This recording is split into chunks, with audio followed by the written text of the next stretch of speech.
আল্লাহ রাব্বুল আলামিন বলেন কিতাবুন উনজিলা ইলাইকা ফালা ইয়াকুন ফি সাদরিকা হারাজুম মিনহু লিতুনযিরা বিহি ওয়া যিকরা লিল মুমিনিন। সূরা আরাফের 2 নম্বর আয়াতে আল্লাহ বলেন, এই যে একটা কিতাব, এটা আপনাকে আমি দিয়েছি খেলা করার জন্য না। ফালা ইয়াকুন ফি সাদরিকা হারাজুম মিনহু লিতুনযিরা বিহি, কোরআন দিয়ে যখন মানুষদেরকে সতর্ক করবেন, ওই সময় আপনার মনের ভেতরে যেন কোনো সংকীর্ণতা না আসে। হারাজুন শব্দের ব্যাখ্যায় আমি অনেকগুলো বিষয় এখানে সামনে পেয়েছি। কোরআন প্রচার করতে গেলে দুইটা বিষয় সবচাইতে বড় বাধা। ১৫০০ বছর আগে বিশ্ব নবীকে আল্লাহ জানিয়েছেন, হে নবী, কোরআনে কারীম যখন আপনি প্রচার করতে যাবেন, তখন আপনার সামনে যারা আছে ওরা কোরআনের বক্তব্য শোনার পরে না বোঝার কারণে রাগ করতে পারে। এরকম মানুষ দেশে আছে, কথা বলেন না। এই ১৫.৫ বছর আরো বেশি ছিল, এখন একটু কমিয়েছে, তাও পড়া কমে নাই। তাহলে কোরআন প্রচার আমরা যারা করতে আসি, হারাজনের ব্যাখ্যার প্রথম অর্থ হয়ে যারা সামনে থাকে ওরা আল্লাহর বক্তব্য না বোঝার কারণে মন খারাপ করতে পারে। দ্বিতীয় নম্বরে, কোরআনের ব্যাখ্যা যখন আপনি করবেন, আবহমান কাল থেকে অনেক নিয়ম নীতি ইসলাম মনে করে মানুষ পালন করে আসছে, অথচ এটা ইসলাম না। কোরআন প্রচার করতে গেলে ওই মানুষগুলো দেখবে যে না, এগুলো তো ঠিকছে না। হে নবী, আপনি দেখবেন ওই মানুষগুলো তখন আপনাকে বাধা দেওয়ার চেষ্টা চালাবে। এটা ১৫০০ বছর আগে ছিল, এখন আর নেই। এক কথা বলে না কেন? সারা পৃথিবীর ভেতরে আমার যতটুকু লেখাপড়া আছে, বাস্তবতা আমি যা দেখেছি, সবচাইতে বেশি বানানো ইবাদত মানুষ বানিয়েছে এটা বাংলাদেশে, ভারতে আর পাকিস্তানে বেশি। ২৫৭টা রাষ্ট্রের ভেতরে মাত্র ৫৭টা রাষ্ট্র মুসলিম, তার ভেতরে এই তিনটায় সব চাইতে বেশি বানানো ইবাদত চলে। আর এগুলো বানিয়েছে কারা? একটু খেয়াল করেন, আমি প্রায় ৪৩টার উপরে এই বাংলাদেশে দেখতে পাচ্ছি যেগুলো ইসলামে নেই, যদিও থাকে ওরা উল্টিয়ে ওটা মানুষকে জানানো হয়েছে। কোরআনে কারিমে যে তাওবার বিষয়ে আমরা বিভিন্ন দরবারে, মসজিদে, খানকায়, মাহফিলে আসলেই দেখি তাওবা করায়, আস্তাগফিরুল্লাহ পড়ায় না? এটা তো একটা তাওবার বাক্য।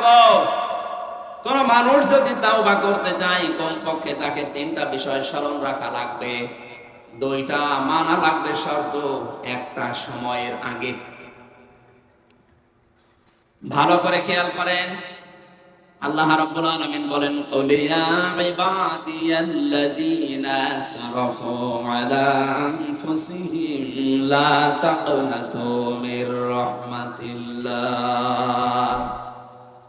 ইন্নাল্লাহা ইয়াগফিরুয যুনুবা জামিআ ইন্নাহু হুয়াল গফুরুর রহিম।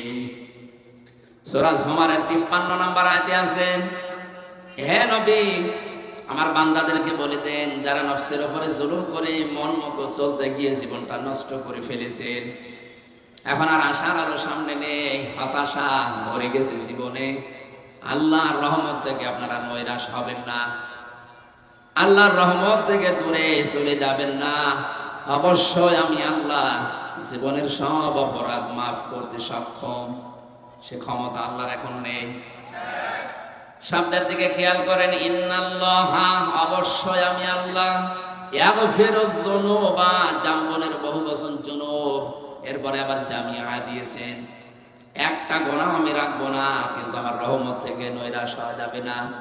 ইন্নাহু হুয়াল গফুরুর রহিম, অবশ্যই আমি আল্লাহ ক্ষমাশীল, দয়াবান। বাংলাদেশ সহ বিশ্বের বহু জায়গায় আমি নিজে গেছি, এ পর্যন্ত বলা হয় মানুষকে আশা দিয়ে উপরে তুলে দেয়। কিন্তু এই তাওবাটা কবুল করাতে হলে 2টা শর্ত মানা লাগবে, আর একটা সময় মেনটেন করা লাগবে। শর্ত কয়টা? শুধু দুইটা শর্ত মানলেই হবে না। আল্লাহর পরবর্তী আয়াতের জবাব দিয়েছেন, ওয়া আনিবু ইলা রাব্বিকুম ওয়া আসলিমু লাহু মিন ক্বাবলি আইয়াতিয়াকুমুল আযাবু সুম্মা লা ইউনসারুন। আল্লাহ পাক বলেন দুইটা শর্তের এক নম্বরে আনিবু ইলা রাব্বিকুম, তোমাকে তোমার রবের দিকে ফিরে আসা লাগবে। ও নরসিংদীবাসী, কথাটা শুনতে যত সহজ মনে হচ্ছে, বাস্তবতা অত সহজ না। কেউ যদি আল্লাহর দিকে ফিরে আসে, তার রবের দিকে কেউ যদি ফিরে আসতে চায় বা ফিরে আসে, পৃথিবীতে অনেক কিছু তার ছাড় দেওয়া লাগবে।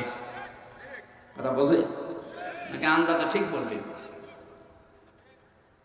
এতটুকু আল্লাহ শেষ করেননি, ওয়া আসলিমু লাহু মিন ক্বাবলি, আত্মসমর্পণ করা লাগবে। শুধু ফিরে আসলেই হবে না, সারেন্ডার করা লাগবে, আত্মসমর্পণ করা লাগবে। কোন সময়? মিন ক্বাবলি আইয়াতিয়াকুমুল আযাবু সুম্মা লা তুনসারুন, ওই আযাব আসার পূর্বে যখন আর তোদের সাহায্য করা হবে না। বাংলার মানুষেরা আমরা জানি মানুষকে সাহায্য করা হবে না মরণের সময়। কথা বলেন না কেন? আমাদের যে সাহায্য করা হবে না কোন সময়? মৃত্যুর সময়। আর মরণ আসতে তো 41 সাল। আপনি কোন আশায় টার্গেট দিয়েছিলেন বলেন? আপনার তো একটা আশা থাকা লাগে। আপনার সেকেন্ডের গ্যারান্টি নেই, আপনি 41 সাল টার্গেট দিয়ে বসে আছেন। ওই আযাব আসার পূর্বে আপনাকে এই দুইটা শর্ত মানা লাগবে। একদিকে আল্লাহর দিকে ফেরা, দুই দিকে তার বিধান সামনে ফেলে আত্মসমর্পণ করা। আমি আবার বলছি, এই দুইটা শর্ত শুনতে যত সহজ মনে হচ্ছে, বাস্তব জীবনে মানা অত সহজ না। এই দুইটা মেনে নিলেই জীবন পরিবর্তন হয়ে যায়। বহু মানুষ এই পৃথিবীতে উশৃঙ্খল জীবন যাপন করেছে, কিন্তু তারা এই দুইটা শর্ত মেনে তওবা করার কারণে আল্লাহর ওলি হয়ে বিদায় নিয়েছে। ইন্নাহু হুয়াল গফুরুর রহিম পর্যন্ত বাংলাদেশে বলা হয়, বিভিন্ন দরবারে, খানকায়, মাহফিলে, মসজিদে। কিন্তু পরে যে দুইটা শর্ত আর একটা সময় মেনটেন করা লাগবে, এই পর্যন্ত আর বলে না। কারণ এটা বললে যে বলবে সেই ধরা খাবে। এজন্য আমরা বলতে চাই না পরের শব্দগুলো। আজকে তাফসীর মাহফিলে যদি তাওবার সঠিক ব্যাখ্যাটা নিয়ে আসা যায়, আবহমান কাল থেকে তাওবার নাম নিয়ে যারা মানুষের সাথে দুই নাম্বারি করে ব্যবসা করে খাচ্ছে, ওদের মন পাওয়া যাবে। কথা বলেন না কেন? আমি যে বললাম মৃত্যু আসবে 41 সালে, এটা ঠিক আছে? বলেন কখন আসবে? কোনো গ্যারান্টি নেই। বসে আছি, দাঁড়াতেও পারবো কিনা কোনো গ্যারান্টি আছে? সুতরাং তাওবা করা লাগবে। যে দুইটা শর্ত কখন? এখন। কখন? বলেন বলেন। এই মুহূর্তেই যদি আপনি এই সিদ্ধান্ত নিতে পারেন, দুনিয়া একদিকে যাক, আমি আল্লাহর দিকে ফিরে এসেছি, আমি আর এদিক থেকে অন্যদিকে যাব না, আমি সত্যি আল্লাহর বিধান এখন সামনে পেলে আত্মসমর্পণ করে ফেলবো, আপনি বিশ্বাস করতে পারেন পেছনের অপরাধগুলো আল্লাহ এই মুহূর্তে মাফ করে বাকি জায়গাটা নেকি দিয়ে পাঠিয়ে দিয়েছে। এটার নাম তাওবা। এটার নাম কি? তাওবা আর ইস্তেগফার কিন্তু এক জিনিস না। আপনি সবসময় ইস্তেগফার পড়েন, আস্তাগফিরুল্লাহ আস্তাগফিরুল্লাহ, গাইন ফা রা, এই শব্দটা আসল, এর মাত্রাই তিনটা, কিন্তু তাওবা শব্দের ভিতরে গাইন ফা রা আছে। কোরআনে কারিমে আল্লাহ জানিয়েছেন, ইল্লা মান তাবা ওয়া আমানা ওয়া আমিলা আমালান সলিহান ফাউলাইকা ইউবাদদিলুল্লাহু সাইয়্যাতিহিম হাসানাত ওয়া কানাল্লাহু গফুরুর রহিমা। সূরা ফুরকানের 73 নম্বর, 72 নম্বর, 71 নম্বর আয়াতে আছে, আল্লাহ পাক বলেন, যে লোকটা এই নিয়ত নিয়ে বাড়ি থেকে বের হয়েছে যে আল্লাহ আজকে কিন্তু আমি তাওবা করে ভালো হয়ে যাব। এই যে তাওবার যে ব্যাখ্যাটা আগে বললাম, এই রকম তাওবা করে ভালো হয়ে যাব, যে আমি আজকে রবের দিকে ফিরে এসেছি, তার বিধান এখন সামনে যেটা পাবো ওইটাই আমার সারেন্ডার, আমি আত্মসমর্পণ মাথা মতো করে দেব। এতে যদি আমার বাবা আমার কাছ থেকে দূরে যায় যাক, আমার দল যদি ছাড়া লাগে ছাড়বো। এইরকম তওবার নিয়ত নিয়ে এসেছেন তো না লোক দেখানোর জন্য? এবার দেখা যাচ্ছে অনেক শ্রোতার মন খারাপ হয়ে গেল। আরে ভাই, আমি তো আপনাকে বাঁচাতে চাই। আপনি তাওবা যদি সত্যি করতে পারেন, বাড়ি থেকে বের হওয়ার সময় যদি এই নিয়ত থাকে, না আজকে আমি সত্যি আলোচনা শুনবো কোরআন থেকে, আমি ভালো হয়ে যাব, তাওবা করার নিয়তে যদি এসে থাকেন, এখানে দুইটা শব্দ আল্লাহ দিয়েছেন, যারা ঈমান আনার পরে আমলে সালেহ করবে। সালেহ এই শব্দটার অর্থ এতদিন পর্যন্ত কি শুনেছেন বলেন তো? সালেহ মানে না, এটা আমরা যারা সচরাচর যারা যে মানুষগুলো সিলেবাস ভিত্তিক চিন্তা ভাবনা ছাড়া পড়ে শুধু পাশ করে ফেলেছি, সালেহ মানে তারা আমরা মনে করি নেক কাজ, সৎ। এটার বাদ দিয়ে আর কিছু জানা থাকলে সালেহ শব্দের আধুনিক ব্যাখ্যা বের হচ্ছে এখন।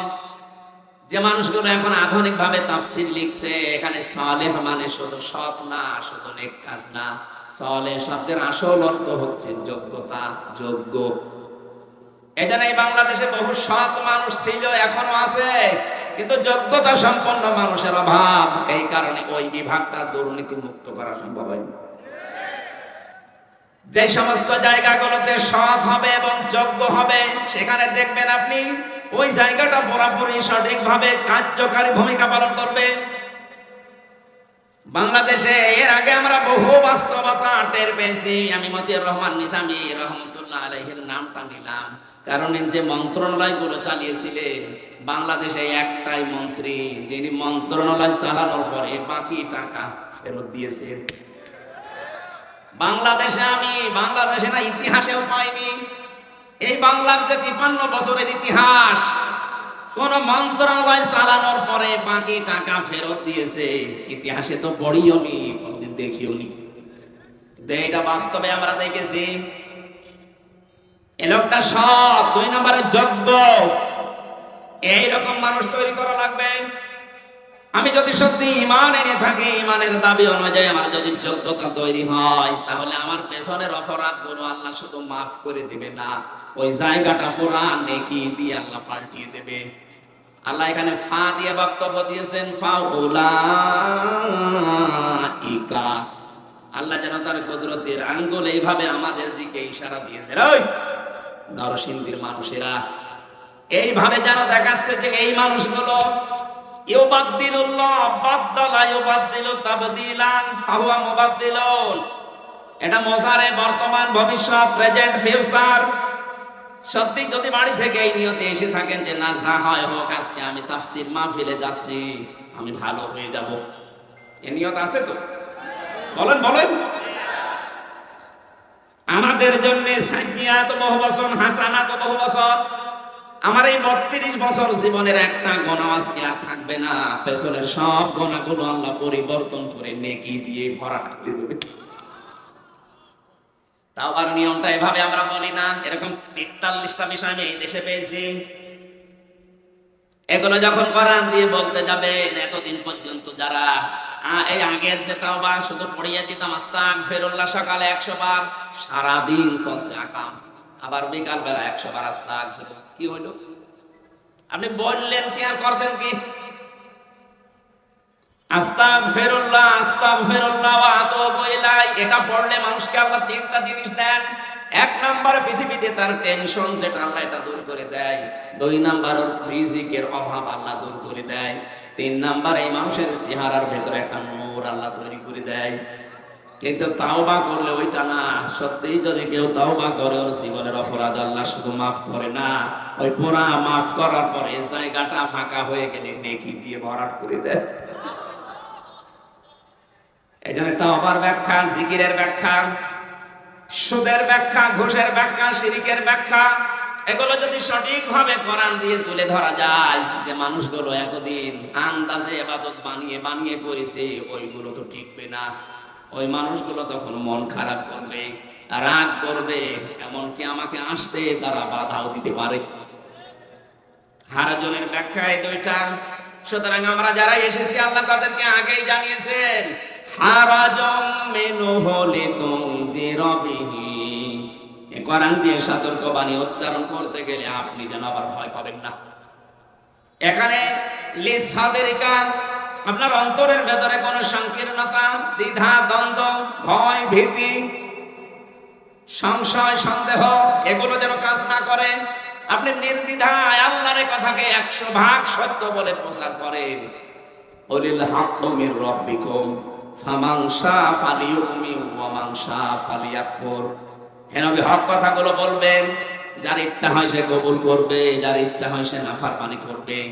ইন্না আ'তাদনা লিল কাফিরিজ যালিমিনা নারা, জালেমদের জন্য আমি আল্লাহ আগুন তৈরি করে রেখেছি। বলেন নাউজুবিল্লাহ। শুনতে যারা এসেছেন তাদের যেন কয়টা কাজ, এটা ক্লাস চলছে, জবাব দেবেন ছাত্রের মতো। যদি 2 মিনিট আগেরটাই ভুলে যান। একটা ছাত্র হেড স্যারের কাছে এসে বলছে, স্যার আপনি হয় ছুটি দেন না আমি গেলাম। গেলাম মানে বই খাতা ব্যাগ সব নিয়ে এসেছে। আজকে একটা স্যারের নাম দেখলাম এখানে, না হেড স্যার মাস্টার, এই যে ওয়াসেক আব্দুল ওয়াসেক মাস্টার সাহেব, ওনার কাছে যদি এসে বলেন স্যার হয় ছুটি দেন না আমি গেলাম, জিজ্ঞাসা করছে তোর রোল নাম্বার কত? বলছে স্যার 82। 82 মানে ক্লাসে ছেলে মেয়ে কয়টা? 82টা। 82টা ছেলে মেয়ে, ওর রোল নাম্বার 82। ও খুব ভালো ছাত্র, ওর জীবনে কোনো উদ্দেশ্য আছে, ও শুধু আসে আর পালিয়ে চলে। আমি কেবল 4-5 মিনিট আগে একটা কথা বললাম, যারা শ্রোতা তাদের কয়টা শর্ত মানা লাগবে? 2টা। কয়টা? 1 নম্বরে চোখ থাকা লাগবে। এটা মেনে নিয়েছেন? না, এখনো মেনে নেন, এখনো কিছু আওয়াজ আসছে কানে। 2 নম্বরে বলেছিলাম শোনা লাগবে, কান দিয়ে, শুধু এই কান না, দিলেরও একটা কান আছে, এইটা দিয়ে। কথা বুঝতেছেন? সুতরাং এই 2টা শর্ত আপনাদের। আর আমার শর্ত হচ্ছে কোরআনকে আমি 100% বিশ্বাস করি। এই বিশ্বাসের উপরে ভিত্তি করে আমি প্রচার করব। কে সামনে আছে, কে পেছনে আছে, কে উপরে আছে, নিচে আছে, আমার কিছু দেখার দরকার নেই। কথা বলে না কেন? আল্লাহ এরকম প্রচারক হওয়ার, দায়ী হওয়ার তৌফিক আমাকে যেন দান করেন। আমি ওইভাবে প্রচার করব ইনশাআল্লাহ। কোরআনে কারীম প্রচারে যারা বাধা দিয়েছে এই পৃথিবীতে, তাদের পরিণতি ভালো হয়। সূরা রহমান যেদিন নাযিল হয়েছে, হযরতে আব্দুল্লাহ বিন মাসউদ রাদিয়াল্লাহু তাআলা আনহু এটা শুনলেন। তেলাওয়াত শোনার পরে তিনি বললেন, হে রাসূল, আপনি আমাকে অনুমতি দেন আমি কাবার চত্বরে হাতিমের ওখানে দাঁড়িয়ে একটু তেলাওয়াত করি। বিশ্বনবী নিষেধ করার পরও তিনি তেলাওয়াত করেছিলেন। মধুর কণ্ঠ দিয়ে যখন সূরা রহমানের 4টা আয়াত পড়লেন, আর রহমানু আল্লামাল কুরআন খালাকাল ইনসানা আল্লামাহুল বায়ান। হঠাৎ আবু জেহেল কোথা থেকে যেন এসে এত জোরে একটা থাপ্পড় দিয়েছিল এই ডান কানের উপরে। ওনার কান দিয়ে রক্ত বের হওয়ার পরে জীবনের মতো কাঁটা নষ্ট হয়ে যায়। নবীদের কাছে যাবার পরে তিনি কাঁদছিলেন।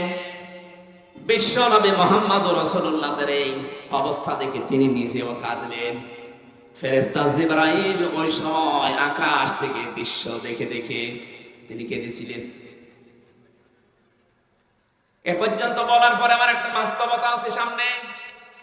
এই যে কোরআনে কারীম তিনি প্রচার করার জন্য, যেহেতু আমাদের মতো মাতৃভাষায় অর্থ করা লাগতো না, আরবিতে পড়লে ওনারা বুঝতে কি বলতে চায়। তিনি যখন বললেন আর রহমান, রহমান একজন আছেন, আল্লামাল কোরআন, তিনি আমাদেরকে কোরআন শিক্ষা দিয়েছেন। খালাকাল ইনসান, তিনি আমাদেরকে বানিয়েছেন। আল্লামাহুল বায়ান, আমাদের কথা বলার যোগ্যতাও তিনি দিয়েছেন। এ কথাটা আমরা এই 4টা আয়াতে হয়তো অনেকে অনেক কিছু না বুঝলেও আবু জেহেল কিন্তু বুঝে ফেলেছিল। 1500 বছর আগে আবু জেহেল যেমন বুঝেছিল আল্লামাহুল বায়ান, এটা দিয়ে কি বোঝাতে চায় আব্দুল্লাহ বিন মাসউদ আর মুহাম্মদ সাল্লাল্লাহু আলাইহি সাল্লাম? 1500 বছর পরে নব্য আবু জেহেল যারা, তারাও কিন্তু বুঝেছে। ওই জামানায় আবু জেহেল বুঝেছিল যে মানুষ বানিয়েছে আল্লাহ, আর এদেরকে কথা বলার যোগ্যতা দিয়েছে আল্লাহ। সুতরাং যে বাক শক্তি, কথা বলার শক্তি, এটা দিয়েছে কে? আরো জোরে বলেন। বিজ্ঞান এখন প্রমাণ করছে কয়েক ইঞ্চি জায়গা থেকে একটা কথা যদি কেউ বের করতে চায় কমপক্ষে 27টা ধাক্কা লাগার পর একটা কথা তৈরি হয়। 27টা স্তর পার করা লাগে একটা কথা তৈরি করতে, অথচ জায়গাটা কয়েক ইঞ্চি। আবু জেহেল এটা বুঝেছিল যে এদের মুখের উপরে তো আমি 144 জারি করে রেখেছি, এদের বাক শক্তি আমি রুদ্ধ করে রেখেছি, এরা তো কথা বলতে পারবে না। কিন্তু মোহাম্মদ কি শুনিয়েছে যে তিনি রহমান, তিনি ওদের কোরআন শিখিয়েছেন, তিনি ওদেরকে বানিয়েছেন আর কথা বলার যোগ্যতা দিয়েছেন। আমি ওদেরকে আজ পর্যন্ত মুখের উপরে তালাবদ্ধ করে রাখলাম। ওদের মুখগুলো এতদিন বন্ধ ছিল, এখন ওরা মুখ খুলতে চায়। ওরা যদি সত্যি সত্যি মুখ খোলে আমার সিয়ার নড়বড়ে থাকবে না। ভালো করে বুঝেছিল, এই জন্যই তো থাপ্পড় দিয়ে কান নষ্ট করে দিয়েছে। 1500 বছর পরে যারা আবু সাহেদের আত্মীয় স্বজন আছে তারাও কিন্তু বুঝে ফেলেছে, কারণ তারা জানছে 15.5 বছর আমরা এদের কথা বলতে দেইনি। বাক শক্তি দিয়েছে কে? এটার উপরে বাক শক্তিকে রুদ্ধ করে রেখেছিল আবু জাহেলের প্রেতাত্মা যারা দুনিয়ায়, তারা যারা এই কথা বলতে গেছে আপনি দেখেন তাদের কণ্ঠরোধ করেছে, হয় জেলখানায়, নাই আয়না ঘরে, নাই জীবনের মতো গুম করে দিয়েছে।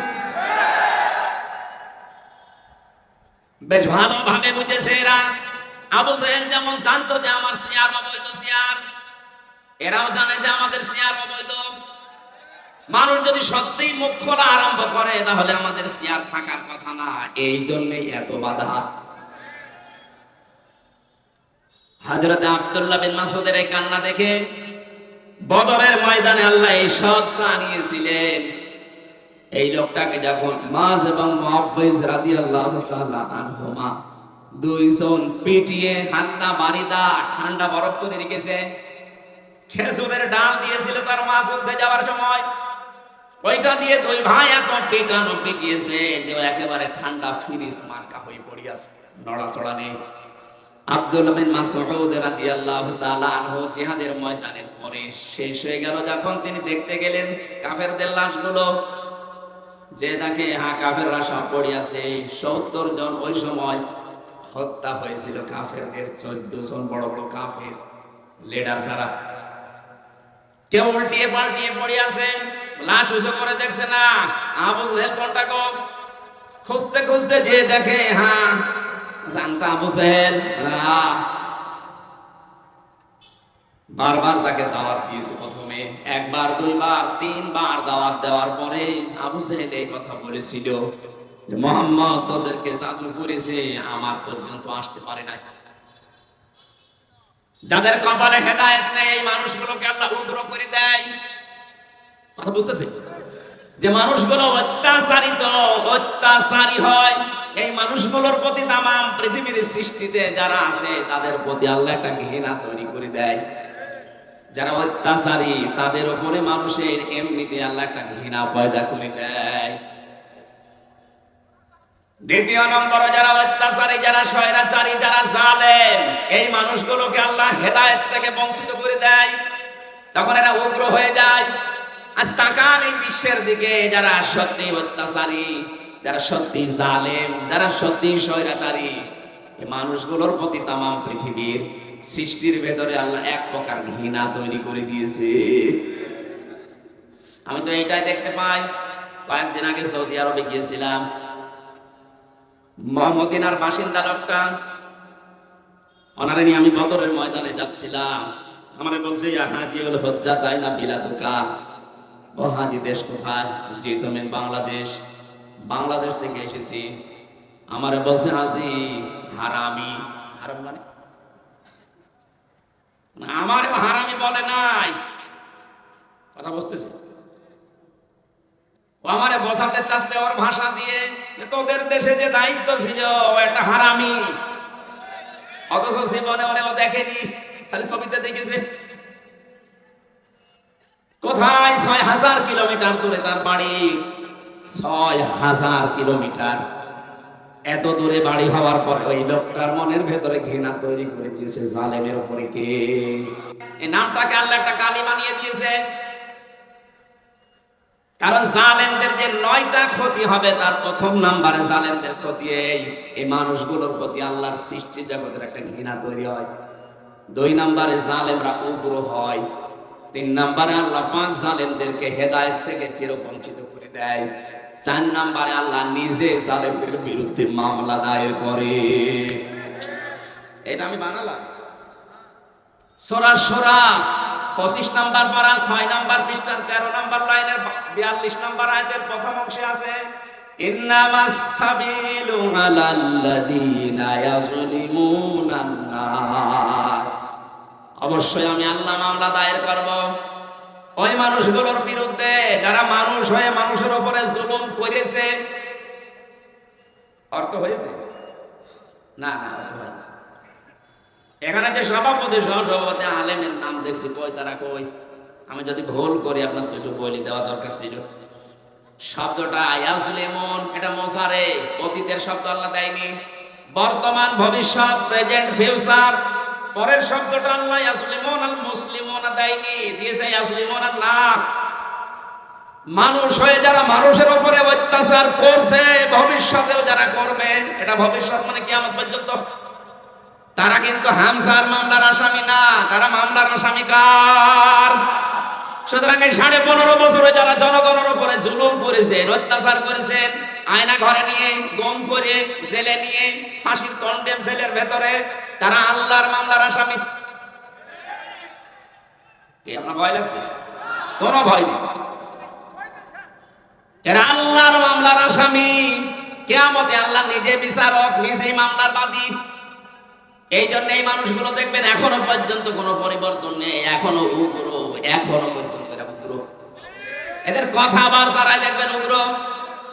একটু নরম হবে তো না, কারণ নরম হওয়ার বুদ্ধি আল্লাহ ওদের দেয়নি, ওইটা তুলে নিয়েছে। ফেরাউন অত্যাচারী ছিল, জালেম ছিল, স্বৈরশাসক ছিল। এজন্য ও যখন মারা যায় তখন কালেমা কিন্তু পড়েছিল, আল্লাহ নসিব করেনি। কারণ কালেমার ভেতরে 2টা পার্ট ছিল। একটা পার্টি আল্লাহর একাত্মবাদের স্বীকৃতি আছে, দ্বিতীয় পার্টি তার প্রেরিত পুরুষের স্বীকৃতি আছে।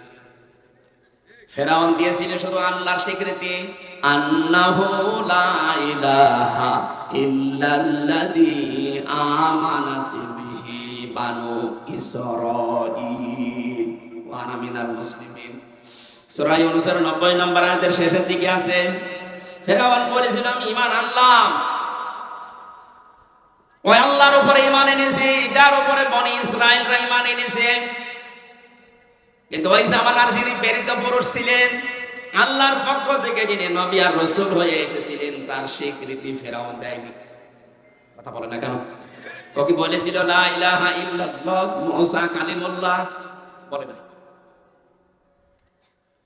আল্লাহর স্বীকৃতি দিয়েছে, কিন্তু আল্লাহর পাঠানো পুরুষ যেটা, আল্লাহর পাঠানো নবী এবং রাসূলুল্লাহ যেটা, তাকে সে মানে নাই, স্বীকার করে নাই। এই জন্য জিবরাইলের মুখের উপরে কাদা লাগিয়ে এইটা দিয়েছিল। তোর আর বলার দরকার নেই। এখান থেকে মুফাসসিরিন ইকরাম শিক্ষা বের করেছেন। আমি তাফসিরে কাবীরের ভেতরে 3টা শিক্ষা পেয়েছি। 1 নম্বরে ফেরাউনকে আল্লাহ কালেমাটা পুরা পড়তে দেয়নি, জিবরাইলকে বলেছে কাদা দিয়ে দে। কারণ কি, ওরে প্রথমে সুযোগ দিয়েছিল, সুযোগটাও কাজে না লাগিয়ে ওই সময় যখন এই নদী পার হওয়ার জন্য, সাগর পার হওয়ার জন্য মুসা আলাইহিস সালাম ওই ওপারে চলে গেছে, ও ছিল এই ওপারে। এই কঠিন পরিস্থিতিতেও যদি এই লোহিত সাগর পার না হয়ে যদি নিজে নিজেকে সংশোধন করে ফিরে আসার চেষ্টা চালাতো, আল্লাহ ওরে মাফ করে দিত। 2 নম্বর তো ফেরে নাই, ওরে ধোঁকা দিয়ে বোকা বানিয়ে নামিয়েছে, শয়তানে নামিয়েছে। 3 নম্বরে এই মানুষটা শুধু আল্লাহর স্বীকৃতি দিল, কিন্তু ওই জামানার রাসূল যিনি, তার স্বীকৃতি দেয়নি। এই জন্য আল্লাহ তার হেদায়েত দেয়নি। এখন হাজার হাজার বছর পরে বাংলাদেশে অনেক মানুষ এমন আছে, ওরা বলে আমরা নামাজ পড়ি, রোজা রাখি, হজ করে এসেছি। আল্লাহর প্রেরিত পুরুষ এই জামানায় যিনি মুহাম্মাদুর, এক কথা বলে দেখেন, মুহাম্মাদুর বলেন, বলেন মুহাম্মাদুর। উনি যে এই জামানার কিয়ামত পর্যন্ত প্রেরিত পুরুষ, উনি নবী এবং রাসূল, তার স্বীকৃতির ব্যাপারে কথা বলতে গেলে তখন বলে রাজনীতি। কে নবীজি যে 10টা বছর কোরআন দিয়ে রাষ্ট্র চালালেন, 13 বছর মক্কায় মার খেলেন, এই কথাগুলো বলতে গেলে তখন ওই মানুষগুলো উল্টিয়ে যায়। ওরা কিন্তু নামাজ পড়ে, রোজা করে, হজ করে, আসে লক্ষ লক্ষ টাকা খরচ করে, কিন্তু নবীজি 10 বছর কোরআন দিয়ে রাষ্ট্র চালালেন। এই কথা বলতে গেলে হয় বলে দুনিয়ার কথা, নাই রাজনীতি, এটা এই জায়গা না, এরকম কথা বলে না। আপনারও মরণ হবে নামাজ পড়ে রোজা রেখে আল্লাহর স্বীকার করার পরও ফেরাউনের মতো। যাদের মাথায় মগজ আছে আমি মনে হয় কথা বোঝাতে পেরেছি, আর যেগুলো বসে আছে ওই আবু জেহেল মার্কা, ও বুঝবে না, ওর বোঝার দরকার নেই। নবীজি কোরআনে কারীম পড়েছিলেন আবু বকরের সামনে, আবু জেহেলের সামনে। আবু বকর কোরআন শুনে বুঝে তার ঈমান বেড়ে গেছে, আর আবু জেহেল কোরআন শুনে বোঝার পরে তার শয়তানি বেড়ে গেছে। এখানে যদি আবু বকরের মতো মন নিয়ে বসেন, আপনার ঈমান যদি থাকে মাস্ট বি বাড়বে, সাদাতুহুম ঈমানা। আর যদি আবু জেহেলের মতো মন নিয়ে বসেন, হামজা না, নবীজি এসে ওয়াজ করলো, আপনার শয়তানি বাড়বে। আমি আবার বিষয়টা রিপিট করছি, ফেরাউন হেদায়েত পাওয়ার না পাওয়ার কারণ হচ্ছে ও আল্লাহর একাত্মবাদের স্বীকৃতি দিয়েছে, কিন্তু রাসূলের স্বীকৃতি দেয়নি। আজ বাংলাদেশে যারা নামাজ পড়েন, আল্লাহর হুকুম মানে, রাসূলুল্লাহর কথা বলতে গেলে রাজনীতি মনে করেন, আপনার কিন্তু মরণ ফেরাউনের মতো হবে। এবার জানাতে কি করবেন ভেবে চিন্তে করবেন। জালেম যারা, আমি বলছিলাম আল্লাহ নিজে তাদের বিরুদ্ধে মামলা দায়ের করেন, এই জন্য ওরা উগ্র হয়ে যায়। আপনি দেখেন তো এত বড় ক্ষতি, 8 বছর 10 বছর মানুষকে আয়না ঘরে রেখেছিলেন, এটা এখন প্রমাণ। এটা তামাম দুনিয়া জানে, সারা দেশের 18 কোটি মানুষ জানে। এটা জানার পরেও যে জালেম গুলো, এরা যদি এখনো পর্যন্ত সাফাই গায়, কি করেছি আবার কি করতে চান বলেন, আর কি করবেন আপনি? আপনি কি জানেন কি এটা? আমি মাত্র 10 দিন ছিলাম আয়না ঘরে, আমার জীবন শেষ। আর ব্যারিস্টার আরমান 8 বছর, আমার আজমি ভাই 10 বছর কাটিয়েছে। শুনতে যত সহজ মনে হচ্ছে, আপনি থাকেন তো 5 দিন চেয়ে মাটির নিচে ঘরে, কবরের মতো জায়গা। আমার সাথে যিনি ছিলেন মাওলানা মুফতি ফখরুল ইসলাম, লোকটা আমার এসে মাঝে মাঝে বলতো, ভাই আমার হাতের ভেতর দিয়ে পায়ের ভেতরে হাত লাগিয়েছে, সামনে যে লোহার বেড়াগুলো দেওয়া আছে ওর সাথে দিয়ে হ্যান্ডকাপ টাঙিয়ে দিয়েছে। 1 দিন 2 দিন 5 দিন না, মাসের পরে মাস, বছরের পরে বছর ওইভাবে একটা মানুষ আমার নিজে বলেছে, হামজা ভাই আমার মাঝে মাঝে মনে হয় আল্লাহ তুমি আমার মরণ দিয়ে দাও। 1-1.5 মিনিট 2 মিনিট সময় দিত টয়লেট করার জন্য, সকালে দিত পচা ছোলা, দুপুর বেলা খাবার দিয়েছে এক বাটির ভেতরে 4-5 রকমের তরকারি দিয়ে, মনে হচ্ছে কেউ মাখিয়ে দিয়েছে। এটা যদি 2 দিন 5 দিন খেয়ে যদি ছেড়ে দেয় তো ভালো, 8 বছর 10 বছর, এরপরও আপনি বলেন আমি কি করেছি? এটা বলেন আপনি এই কারণে, কারণ আপনার উগ্রতা বাড়িয়ে দিয়েছে কে? আপনার কপালে আর হেদায়েত নেই। এটা আমি বানালাম। আল্লাহু লা ইয়াহদিল কওমাজ জালিমিন, ইয়াহদি মুজারে, বর্তমান ভবিষ্যৎ প্রেজেন্ট ফিউচার। আল্লাহ বলেন জালেমদেরকে আমি আল্লাহ হেদায়েত দিচ্ছি না, দেব না। এই জন্য এই দেশে যারা দায়িত্বে ছিলেন এই 15.5 বছর, আপনি নিজেও স্বীকার করছেন যে আপনি জালেম। আপনি যে জালেম আর ফতোয়া দেওয়া লাগবে, আপনি জালেম, আপনি টাটকা জালেম।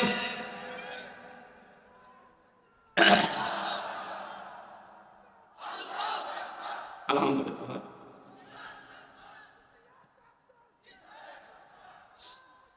অনরসিতে বাসে এখানে জালেম যারা ছিলেন 1628টা চেয়ারে যারা এই দেশে বসেছিলেন, প্রত্যেকটা চেয়ারের অধিবাসী জালেম।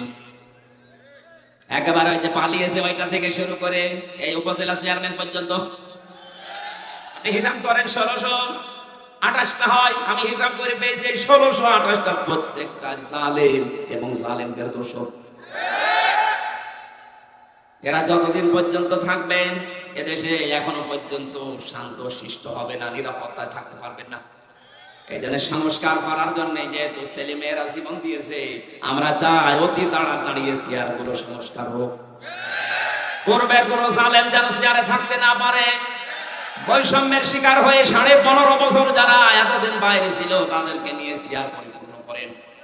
কিয়ামতের আগে বাংলাদেশে কোন জালেম যেন চেয়ারে বসতে না পারে।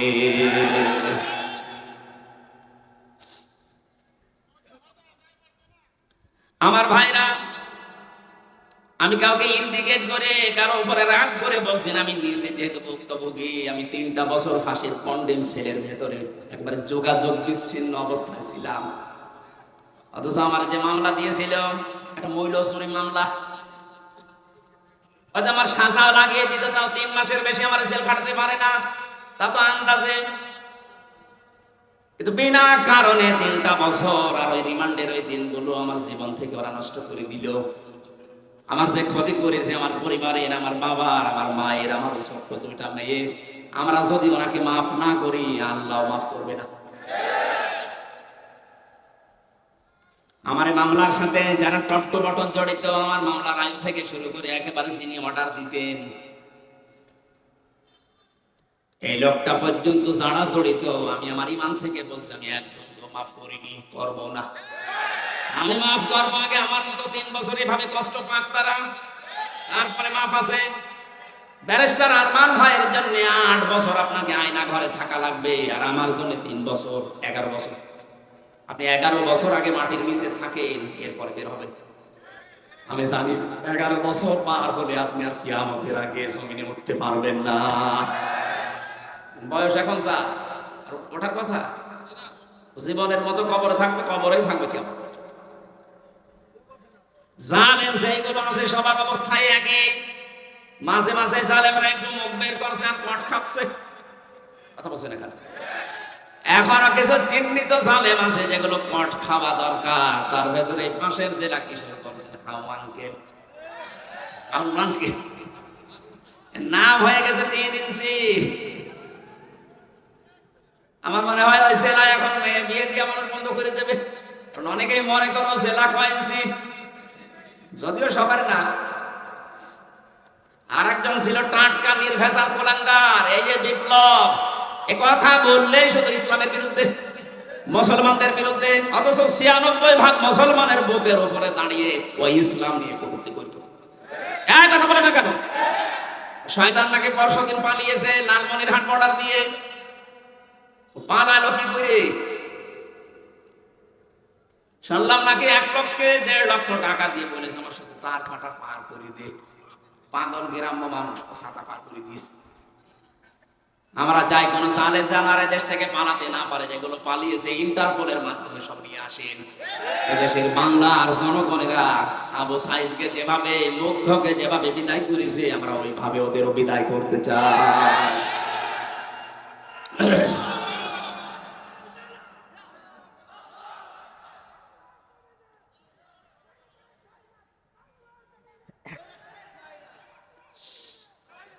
নরসিংদীবাসী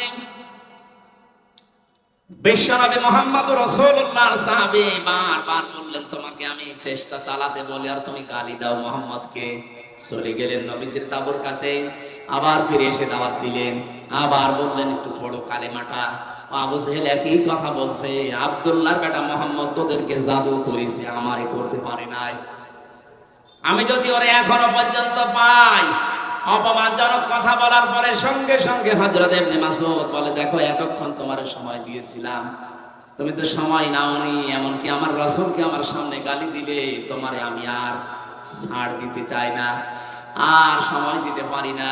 তরবারি বের করলেন, গলদেশে ধরলেন। আবু জেহেল ডাক দিয়ে বলে, ইবনে মাসউদ কি করবা? বলে জবাই করব।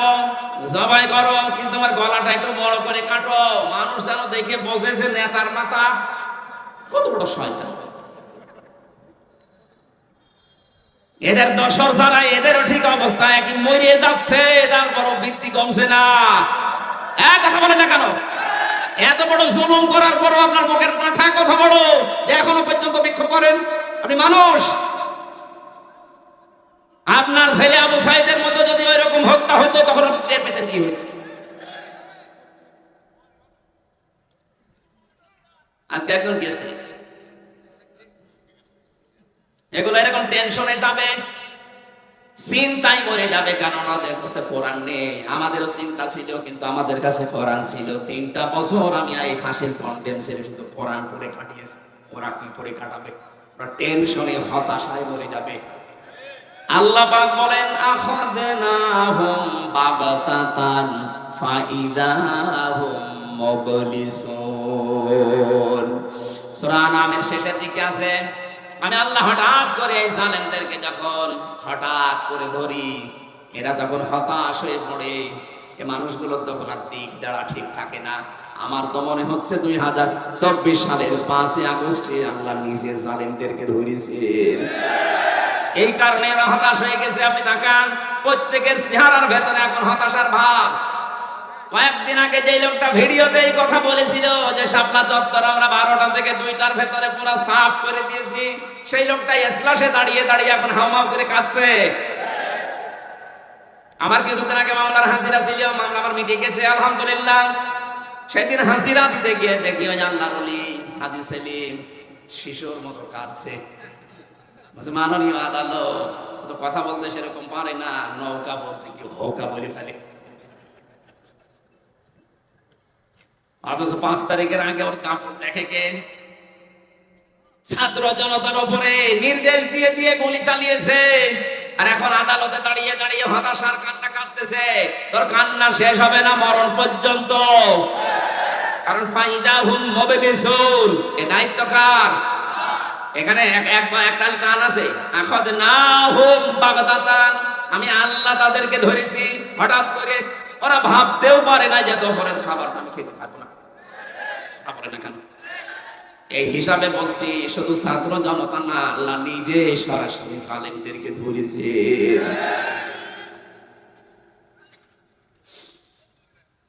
ইবনে মাসউদ তখন গলাটা কাটলেন, নবীজির কাছে নিয়ে গেলে নবীজি খুশি হবে মাথাটা, এইজন্য মাথা নেওয়ার চেষ্টা চালান, কিন্তু মাথা নড়ে না। উনি এই কানের ভেতরে তরবারির আগা দিয়ে ছিদ্র করলেন, এর ভেতরে রশি দিয়ে টাইট করে বাঁধলেন। রশি গার আক্রান্ত ধরে তিনি টান দিলেন, দেখে না মাথা নড়ে না। চিন্তা করলেন মাথা এত ভারী হয়ে গেল কি করে? আমি এত টানাটানি করি কিন্তু মাথা আমি এক চুলও নড়াতে পারি না। বুদ্ধি করলেন না এভাবে হবে না, আর একটা রশির মাথা আছে, এই কানও ছিদ্র করলেন। তরবারের অগ্রভাগ দিয়ে ছিদ্র করার পরে এর ভেতরে রশি দিয়ে টাইট করে বেঁধে মাথার অগ্রভাগ ধরে এখন দুই রশির মাথা ধরে যখন টান দিয়েছে, এবার মাথা নড়তেছে। চিন্তা করলেন আগে এতবার টান দিলাম নড়ে না, 2 কানের ভেতরে ছিদ্র করার পরে নড়তেছে, মানে আল্লাহ পাক তাকে দেখাতে চেয়েছে, ইবনে মাসউদ এই লোকটা কোরআন পড়ার অপরাধে তোমার এক থাপ্পড় দিয়ে এক কান নষ্ট করে দিয়েছে। আমি আল্লাহ পাক আজকে আমার কালামের বরকতে প্রতিশোধ নিয়েছি। ওর এক কান না 2 কান দুনিয়ায় তোমার হাতে ছিদ্র করে দেখালাম। আর ময়দানে মাহশারে কি কর্মটা আমি আল্লাহ জানি। এখানে পৃথিবীতে দুর্বল ভেবে যদি আপনি কাউকে কিছু করেন, কোরআন বিরোধীদের পরিণাম কিন্তু ভালো হয় না। আপনি এরপরও যদি শিক্ষা না নিয়ে উদাসীন ভাবে চলেন, কোরআনে বাধা দেন, কোরআন প্রচারে, কোরআন প্রসারে, কোরআন প্রতিষ্ঠায় যারা এই লাইনে আছে তাদেরকে যদি বাধা দেন, সত্য করে বলছি আপনার পরিণাম ভালো হবে না। আল্লাহ আমাদেরকে যেন হেফাজত করেন, কোরআন কেন্দ্রিক যা হবে সেখানে থাকার তৌফিক দান করেন, আমিন। আমরা কোরআনে কারীম থেকে একটা মাত্র আয়াতের অর্ধেক পড়েছি, সূরা কাসাসের 85 নাম্বার আয়াতের অর্ধেক পড়েছি। রব্বুল আলামিন এখানে নবীকে সুসংবাদ দিয়েছেন। আমার তো মনে হয় 1500 বছর আগের ওই সুসংবাদ বাংলাদেশের সাথে এখন মিলে যাচ্ছে।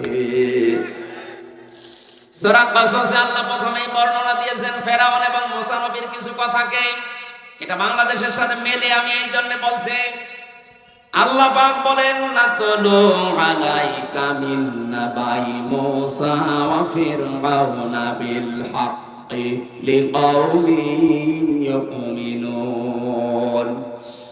আমি তেলাওয়াত করে আপনাকে আমি শুনিয়েছি মূসা এবং ফেরাউনের যে সত্য কাহিনীটা দুনিয়ায় ঘটেছিল, ওইটা আমি কিন্তু নিজে আপনাকে শোনালাম। কি করে? নাতলু, আমি তেলাওয়াত করেছি। তাহলে কোরআনে কারিমে আয়াতটা তেলাওয়াত করছে কে? এই যে ঘটনাটা সূরা কাসাসে, এটা আল্লাহ নিজে তেলাওয়াত করে শোনাচ্ছেন আমাদেরকে। লিকাউমি ইউমিনুন, যারা বিশ্বাসী এই মানুষগুলোর জন্য আমি আল্লাহ নিজে তেলাওয়াত করলাম।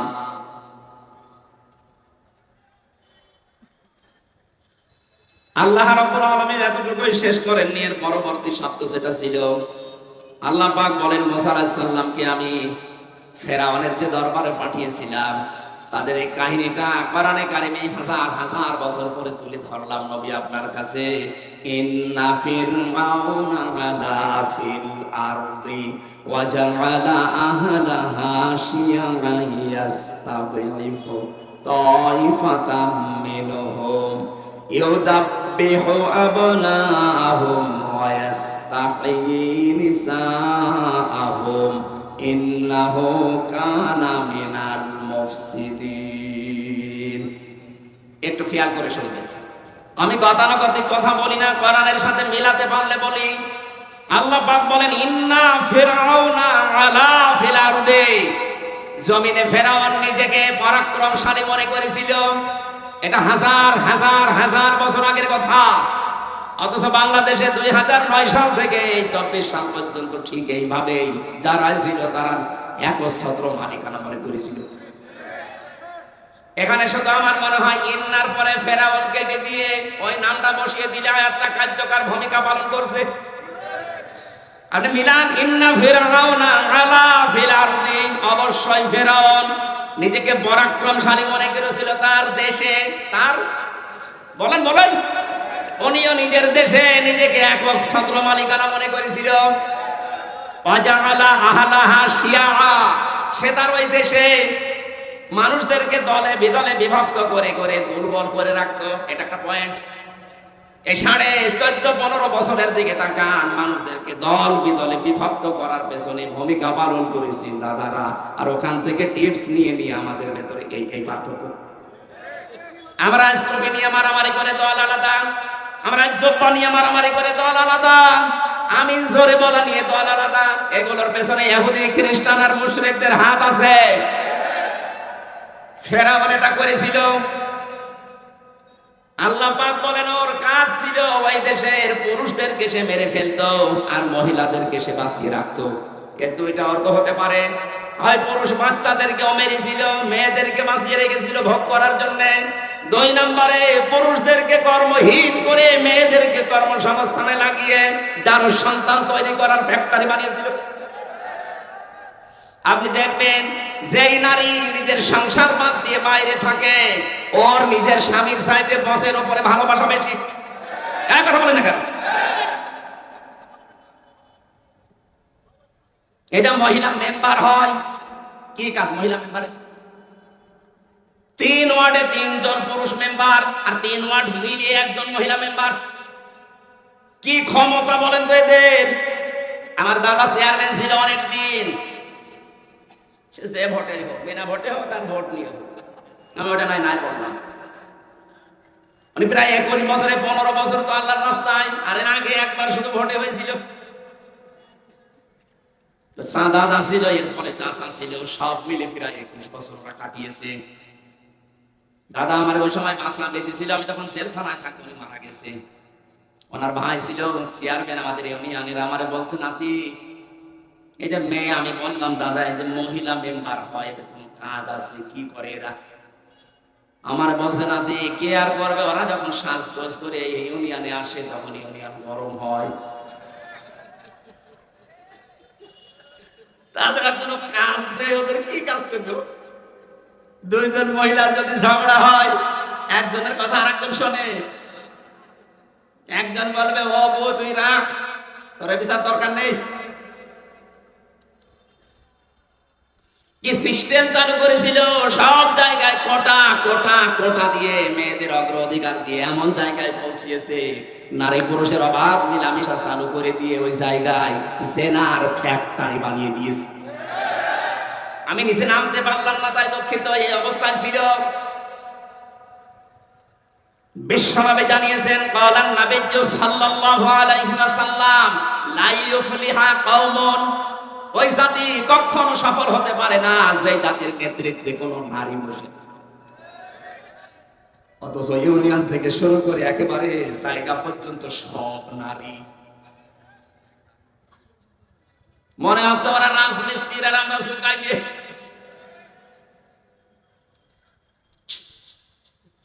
ফেরাউন এইতে তার জামানায় বিভিন্ন দলে বিদলে বিভক্ত করে দুর্বল করে রাখতো দলগুলোকে, বিশেষ করে একটা দলকে ও সবচাইতে বেশি হীন করে রেখেছিল, দুর্বল করে রেখেছিল, সেই দলটা মুসা নবীর দল। কথা বলেন না কেন? আজকে ১৫০০ বছর আগে মিলান, এখনো দেখবেন এই দেশে হাজারো দল আছে, কিন্তু বাতিলদের টার্গেট একটা দল, যাদেরকে ওরা ১৫.৫ বছর একেবারে দুর্বল করে রেখেছে। ইন্নাহু কানা মিনাল মুফসিদিন, সে ছিল ফাসাদ সৃষ্টিকারী, স্বৈরাচারী। আল্লাহ পাক বলেন ও যেমন ছিল কিয়ামত পর্যন্ত। এই আয়াতটা তোমাদেরকে আমি শোনালাম খেলা করার জন্য না, ওর পিতার তারা দুনিয়ায় এইটাই করবে। এই জন্যই তো মামুনুল হক হাফিজাহুল্লাহ জেলখানায় আমাকে মাঝে মাঝে বলতো, হামজা বাইরে আমরা ভাবি কি আর ভেতরে হচ্ছে কি। আমাদেরকে ওরা দল বিদলে বিভক্ত করে করে নিজেদের ফায়দা লুটতেছে। এখন বের হতে পারলে এইগুলো আর করতে দেব না, এই জন্যই তো ঐক্য হচ্ছে। আমরা চাই উনি যেমন বুঝেছে বাংলার মুসলমানেরা যারা আছে তারা যেন বোঝে। এখন আর আমরা কাউকে কাঁঠাল ভেঙে খেতে দেব না, কাঁঠাল আমরা খাবো।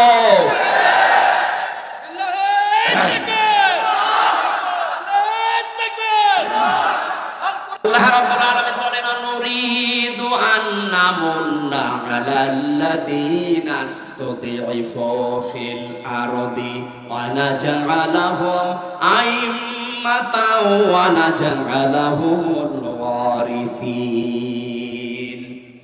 শব্দের দিকে খেয়াল করেন তো। নুরিদু, আমি আল্লাহ ইচ্ছা করলাম। কথা বলছেন কে? আমি আল্লাহ ইচ্ছা করলাম। নুরিদু আন্না মুন্না আলাল্লাযীনা ইসতুদিফু ফিল আরদ, ওই জমিনে ফেরাউনের দেশে ওসাদেরকে দুর্বল করে হীন করে ছোট করে রেখেছিল, জুলুম অত্যাচার নির্যাতন করে। আমি আল্লাহ চাইলাম তাদের উপরে আমার অনুগ্রহ দিয়ে তাদেরকে জমিনের শাসন ক্ষমতা দেব। আমার তো মনে হচ্ছে আল্লাহ পাক দেশের স্বাধীনতার পরে যারা এতদিন দুর্বল ছিল, হীন ছিল, তাদের হাতে আল্লাহ এই দেশের ক্ষমতা তুলে দেবেন। সে পরিবেশ তৈরি হচ্ছে ইনশাআল্লাহ। কাউকে লাগবে না, যদি শুধু এদেশে ইসলামপন্থী মানুষগুলো এক হয়ে যায়, আমাদের মাথায় আর কিয়ামতের আগে এই দেশে কেউ কাঁঠাল ভেঙে খেতে পারবে না। কাঁঠাল আমরা নিজেরা খাবো ইনশাআল্লাহ।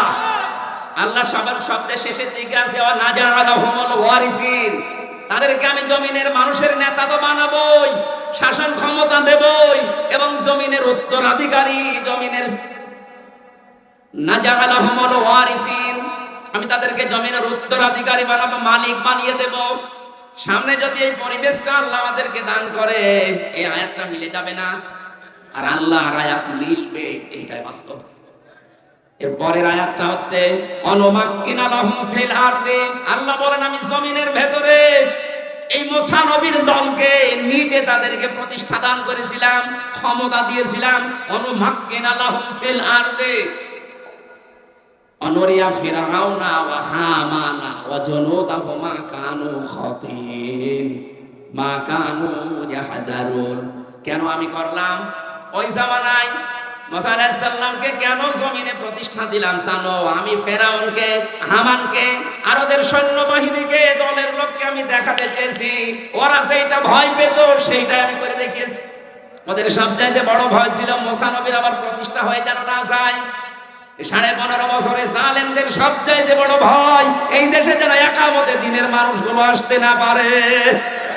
আল্লাহ মানুষের সেটাই করে দেখাচ্ছে। ওদের যেটা সবচাইতে বড় আশঙ্কা ছিল, ভয় ছিল, আল্লাহ সেটা করে দেখাচ্ছে। এই কথা বলছেন কেন? আল্লাহ এটা করবেন? ওয়াউরাসনাল কওমাল্লাযীনা কানু ইসতাদআফুনা মাশারিকাল আরদি ওয়া মাগারিবাহা, মাগারিবাল মাশারিকাল আরদি ওয়া মাগারিবাহা আল্লাতী বারাকনা ফিহা ওয়া তাম্মাত কালিমাতু রাব্বিকাল হুসনা বানি ইসরাঈল বিমা সাবারু ইলা আখিরি আয়াত। আল্লাহ পাক বলেন বনি ইসরাঈল মুসা নবীর এই দলের লোকগুলো ধৈর্য ধারণ করেছিল এই ফেরাউনের অত্যাচারে। আমি আল্লাহ এই ধৈর্যের কারণে জমিনের ওয়ারিস তাদেরকে বানিয়ে দিয়েছিলাম। আল্লাহ যেন এই আয়াতটা আমাদেরকে বাস্তব চোখে দেখান, বলেন আমিন। এই সূরা থেকে আমি 85 নম্বর আয়াতের অর্ধেক পড়েছি। ইন্নাল্লাযী ফারাদা আলাইকাল কুরআনা লারাদ্দুকা ইলা মাআদ। আল্লাহ পাক বলেন অবশ্যই আমি আল্লাহর কোরআনের আইন মানা ফরজ। কোরআনের আইন মানা কি? আরো জোরে, লারাদ্দুকা ইলা মাআদ। হে নবী আপনি আজকে হিজরত করে চলে যাচ্ছেন, সময় আসবে এই জায়গায় আপনাকে আমি আবার যোগ্য করে ফিরিয়ে নিয়ে আসবো, সবকিছু আপনার অনুকূলে এনে দেব। মাত্র 10 বছরের ব্যবধানে আল্লাহ পাক এই কাজ করেছেন না করেন নাই? আরো জোরে বলেন। 10 বছরের ব্যবধানে যদি আল্লাহ করতে পারেন, আমাদের উপরে 15.5 বছর গেল। আমার তো বিশ্বাস আল্লাহ এটা করবে। আমরা যেহেতু এই দেশে আল্লাহর কোরআনের আইন মানা ফরজ, এটা নামাজের মতো মনে করি। কি কথা বলেন না কেন?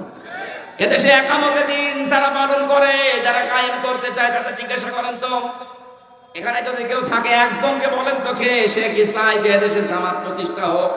না, আল্লাহর কসম আমি কোনো দিন চাই না এদেশে জামাত ইসলামী চরমনাই হেফাজত প্রতিষ্ঠা হোক। না, আমি চাই আল্লাহর বিধানে দেশে প্রতিষ্ঠা হোক। কারণ আল্লাহর বিধান মানা নফল না ফরজ? একটা বিধান এদেশে কায়েম নেই, কি জবাব দেবেন মরে গেলে? এ জামানায় তো শেষ না, এরপরে তো আরেকটা জগৎ আসছে, ওখানে যে জবাব দেওয়া লাগবে না। ওয়া ইন্নাহু লাযিকরুল লাকা ওয়া লিকাওমিকা ওয়া সাওফা তুসআলুন, সূরা যুখরুফের 44 নম্বর আয়াত। আল্লাহ বলেন হে নবী আপনাকে আর আপনার উম্মত বলে যারা দাবি করবে তাদেরকে কিয়ামতের দিন আমি জিজ্ঞাসা করব আমার কোরআন মানা হয়েছে কিনা। বলতে পারবেন?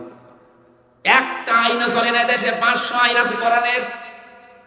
এই জন্যই তো তাফসীর মাহফিলে কথা এখন বোঝানো লাগছে যে নামাজের মতো রোজা রাখার মতো কোরআনের আইন প্রতিষ্ঠা করা ফরজ। আর সে সময় সামনে আসতেছে, আমরা যেন পিছপা না হই। কথা বলেন না কেন? এটা ফরজ দায়িত্ব। যেমন নামাজ পড়েন মনে করে, রোজা রাখেন, হজ করে আসেন, আল্লাহর কোরআনে কারিমে বাংলাদেশে দাঁড় করা, প্রতিষ্ঠা করা, বিজয় করা ঠিক ওই রকম ফরজ। আমরা এই আয়াতটা থেকে এই শিক্ষাটাই নিয়ে আজকে বাড়ি যাব। আমি চাই করি কোরআন প্রতিষ্ঠা হোক, এটা আমি চাই। মাম্মা তাওয়ালাম ইয়াকসু, যে লোকটা মরে গেল কিন্তু তার মনের ভেতরে মাম্মা তাওয়ালাম ইয়াকসু ওয়ালাম ইউহাদ্দিস বিহি নাফসাহু বিল গযবি মাতা আলা শুবাতিন মিনান নিফাক। মুসলিম শরীফের হাদিস। নবীজি বলেন যে লোকটা এই অবস্থায় মরে গেল যে তার মনের ভেতরে কামনা ছিল না যে দিন এই দেশে কায়েম হোক, তাহলে সে যেন মুনাফিক হয়ে মরে গেল। আপনি মুনাফিক হয়ে মরতে চান? বলেন। আল্লাহ আমাদের হেফাজত করুন।